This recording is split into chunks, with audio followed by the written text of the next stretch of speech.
అర్థం కాలేదు కదూ, ప్లే చేయరా. వైష్ణవికి బాబాయ్ ఎవడు, వైష్ణవి పార్ట్నర్ ఎవడు చూస్తారా? చూడాలని ఉంది. ఇవాళ దొంగ ఒకడు దొంగ దొంగ అని మాట్లాడుతున్నాడు అసెంబ్లీలో.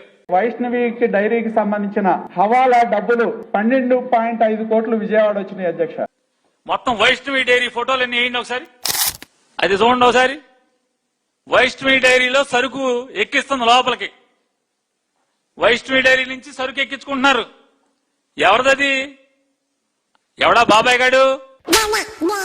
ఏదైతే 4 ట్యాంకర్లు ఏఆర్ డైరీ సప్లై చేసిన 4 ట్యాంకర్లు వెనక్కి వెళ్లి మళ్లీ దాంట్లో సైలోస్ లో నింపి మళ్లీ తిరుపతి శ్రీవారికి 4 కల్తీ నెయ్యి, ఏదైతే కల్తీ నెయ్యి అన్నారో లేకపోతే కొవ్వు నెయ్యి అన్నారో అది సప్లై చేసేశారో ఆ డైరీ చూడండి. తలుపు మీద ఎవడ, ఆ తలుపు మీద వైష్ణవి బొమ్మ, ఈ తలుపు మీద ఈ బొమ్మ ఎవరిది బాబాయ్ది?